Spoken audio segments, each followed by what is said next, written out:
Knowledge education YouTube চ্যানেলে সবাইকে স্বাগত। পঞ্চম শ্রেণীর ছাত্রছাত্রীরা, আজকে দেখো তোমাদের কিছু প্রশ্ন উত্তর করাবো রায় ও মার্টিন প্রশ্নবিচিত্রা থেকে।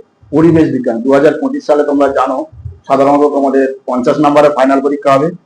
তো আর হাতে হাতে মাস দুয়েক আছে। নভেম্বর মাসের শেষে এবং ডিসেম্বর মাসের শুরুর দিক থেকে কিছু কিছু স্কুল থেকে পরীক্ষা শুরু হয়ে যাবে। যেমন আজকের একের নিম্নলিখিত প্রশ্নগুলি উত্তর দাও। যেমন একের আগে রয়েছে কক্ষপথ বলতে কি বোঝো? কক্ষপথ বলতে পৃথিবী যে পথে সূর্যের চারদিকে ঘোরে তাকে কক্ষপথ। তাহলে কক্ষপথ বলতে কি বোঝো? কক্ষপথ বলতে পৃথিবী যে পথে সূর্যের চারদিকে ঘোরে তাকে কক্ষপথ বলে। তারপর প্রশ্ন আছে কি দেখো, একের দুই, একটি বিষাক্ত গ্যাসের নাম দেখো। একটি বিষাক্ত গ্যাসের নাম হলো সিও। সিও মানে হচ্ছে কার্বন মনোক্সাইড।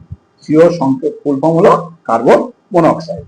একের তিন রয়েছে কলকাতা কবে রিক্সা চালু হয়? কলকাতা রিক্সা চালু হয় 1914 সালে। কত সালে? 1914 সালে। একের চার রয়েছে পানসি বলতে কি বোঝো? পানসি হলো ছোট নৌকা। পানসি তাহলে কি? ছোট নৌকা। পানসি হলো ছোট নৌকা। একের পাঁচ, পথের পাঁচালী কে লিখেছে? পথের পাঁচালী বিভূতিভূষণ বন্দ্যোপাধ্যায় লিখেছে। কে লিখেছে? বিভূতিভূষণ বন্দ্যোপাধ্যায়। পেপার শব্দটি কোন শব্দ থেকে এসেছে? পেপার শব্দটি এসেছে প্যাপিরাস থেকে। পেপার শব্দটি এসেছে কোথা থেকে তাহলে? প্যাপিরাস থেকে। প্যাপিরাস থেকে। প্যাপিরাস কথার অর্থ হলো গাছের ছাল বা ছিলা। সুনামি কত সালে হয়েছিল? একের সাত। সুনামি কত সালে হয়েছিল? 2004 সালে। তাহলে সুনামি কত সালে হয়? 2004 সালে। একের আট প্রশ্ন কি বলেছে? হড়পা বাঁধ কি?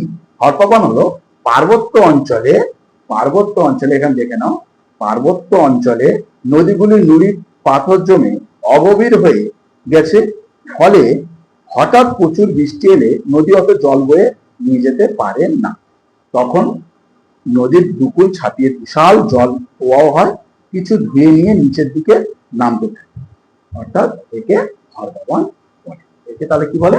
একে হড়পা বাঁধ বলে। আমরা জানি যে নদীর কয়টি পথ? নদীর গতিপথ হচ্ছে তিনটে। নদীর তিনটে গতিপথ কি কি? উচ্চগতি, মধ্যগতি, নিম্নগতি। এদের তিনটে কাজ আছে। উচ্চ গতিতে হয় ক্ষয়, নিম্ন গতিতে হয় বহন, এবং মধ্যগতিতে হয় বহন, এবং নিম্ন গতিতে হয় সঞ্চয়। নিম্ন গতিতে সঞ্চয় হওয়ার ফলে নুড়ি বালি জমে গেলে নদীর গভীরতা কমে যায়। হঠাৎ যদি বন্যা বা বরফের জল আসে, সেটা আর বহন করতে পারে না, দুকুল ছাপিয়ে যায়। একে আমরা বান বা বন্যা বলে থাকি। এটা একটা হড়পা বাঁধের একটি অংশ। একের নয় বলছে কত সালে ট্রেন চালু? পশ্চিমবঙ্গে কত সালে ট্রেন চালু? পশ্চিমবঙ্গে 1853 সালে ট্রেন চালু। কত সালে তাহলে? 1853 সালে। কত বছর আগে সূর্যের জন্ম হয়েছিল? কত বছর আগে সূর্যের জন্ম হয়েছিল? প্রায় 450 কোটি বছর। কত? প্রায় 450 কোটি বছর আগে। এবার আমরা চলে যাব দুয়ের দাগের প্রশ্নগুলো। দুয়ের সঠিক উত্তরটি বেছে নিয়ে পূর্ণ বাক্যে লেখো। যেমন দুয়ের এক বলছে প্রথম কাগজ তৈরি হয় কোথায়? প্রথম কাগজ তৈরি হয় চীনে। কোথায় তৈরি হয় তাহলে? প্রথম কাগজ তৈরি হয় চীনে। তারপর বলছে একের দুই, দুয়ের দুই বলছে ভারতবর্ষে প্রথম যাত্রীবাহী ট্রেন চালু হয় কত সালে? ভারতবর্ষে প্রথম যাত্রীবাহী ট্রেন চালু হয় 1853 সালে। কত সালে? 1853 সালে। এরপরে দুয়ের তিন আছে পৃথিবীর চারিপাশে চাঁদের এক পাক ঘুরে আসতে সময় লাগে কত? পৃথিবীর চারিপাশে চাঁদের এক পাক ঘুরে আসতে সময় লাগে 29.5 কতদিন? 29.5। দুয়ের চার বলছে একটি পরিবেশ বান্ধব পরিবহনের নাম। একটি পরিবেশ বান্ধব পরিবহন হলো সাইকেল। কেন? সাইকেলে কোনো পরিবেশ দূষণ হয় না। দুয়ের পাঁচ চন্দ্রগ্রহণ কোন তিথিতে হয়? পূর্ণিমা, অমাবস্যা, সংক্রান্তি। সাধারণত জানি চন্দ্রগ্রহণ হচ্ছে পূর্ণিমা তিথিতে। কোন তিথিতে? পূর্ণিমা তিথিতে হয়। সূর্য থেকে পৃথিবীতে আলো আসতে প্রায় কত সময় লাগে? সূর্য থেকে পৃথিবীতে আলো আসতে সময় লাগে প্রায় 8 মিনিট। তারপরে প্রশ্ন আছে বিশালক্ষী আম বাগানে, দুয়ের সাথে প্রশ্ন কি আছে? বিশালক্ষী আম বাগানে কমপক্ষে কতটি আম গাছ রয়েছে? বিশালক্ষী আম বাগানে কমপক্ষে 2000টি আম গাছ রয়েছে। দুয়ের আটের প্রশ্ন কি? পীর সাহেবের কবরস্থানকে কি বলে? পীর সাহেবের কবরস্থানকে মাজার বলে। পরের প্রশ্ন দুয়ের নয়ের প্রশ্ন আছে বনে থাকে বাঘ লিখেছিলেন কি? বনে থাকে বাঘ, এগুলো সেই ছোটবেলায় তোমরা শিশু পাঠ্যতে পড়েছো। বনে থাকে বাঘ, এটা রবীন্দ্রনাথ ঠাকুরের লেখা। কার লেখা? রবীন্দ্রনাথ ঠাকুর। সূর্য হলো একটি কি? সূর্যের একটি নক্ষত্র। কেন? সূর্যের নিজস্ব আলো আছে তাই, এবং এ কারোর উপর নির্ভরশীল নয়, তাই এটা একটা নক্ষত্র এবং জ্বলন্ত গ্যাসীয় পিণ্ড, তাই সূর্য একটি নক্ষত্র। এর পরের প্রশ্নে চলে যাবো আমরা। পরের প্রশ্ন আছে দেখো, বলছে ক স্তম্ভ খ স্তম্ভের মধ্যে মিল করে। ক স্তম্ভ এবং বাম স্তম্ভ, যেমন বাম স্তম্ভ ও ডান স্তম্ভের মধ্যে মেলাও। অর্থাৎ বাম স্তম্ভ ডান স্তম্ভ মেলাতে বললে সাধারণত আমরা দেখেছি প্রায় প্রত্যেক এইভাবে লাইন টেনে মিলিয়ে দাও। এতে কি হয়, এই লাইন টানার ফলে অনেক সময় অনেকগুলো দাগ একসাথে জুড়ে গিয়ে বোঝা যায় না, এবং শিক্ষক মন্ডলী তারা না বুঝতে পেরে অনেক সময় কাটাকাটি করে নাম্বার দেয় না।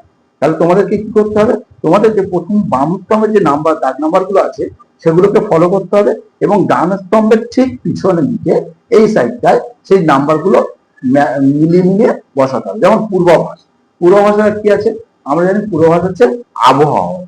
তাহলে এখানে 3-1 আমরা বসিয়ে দেব, হয়ে গেল। তারপরে কি আছে, রানীগঞ্জ। রানীগঞ্জ আমরা জানি রানীগঞ্জ কিসের জন্য বিখ্যাত, কয়লা খনির জন্য বিখ্যাত। তাহলে এখানে 3-2 লিখে বসিয়ে দেব, হয়ে গেল। গাছের শিকড়, গাছের শিকড় কি করে, ধস রোধ করে, অর্থাৎ মাটি ধস লাফতে দেয় না। তাহলে এটা 3-3 লিখে দেবো। এরপরে কি আছে, তরল সোনা। তরল সোনা আমরা কাকে বলি, পেট্রোলকে আমরা তরল সোনা বলি। তাহলে এখানে 3-4 লিখে দেবো। পরবর্তীতে কি আছে দেখো, সুমেকার লেভি। সুমেকার লেভি কে ছিলেন, সুমেকার লেভি হচ্ছে ধূমকেতু। সুমেকার লেভি হলো কি, ধূমকেতু। তাহলে এটা 3-5 করে দেবো। এরপরের প্রশ্ন আছে দেখো, বলছে কত বছর আগে টেলিস্কোপ তৈরি করা হয়। আচ্ছা, এগুলো যেহেতু 2 নম্বরের প্রশ্ন, আজকের আমরা এই অবধি সমাপ্ত করছি। এরপরে পরের ভিডিওতে 2 এবং 5-এর 4 এবং 5-এর দাগে 2 নম্বর এবং 3 নম্বরের প্রশ্নের উত্তরগুলো নিয়ে আসবো।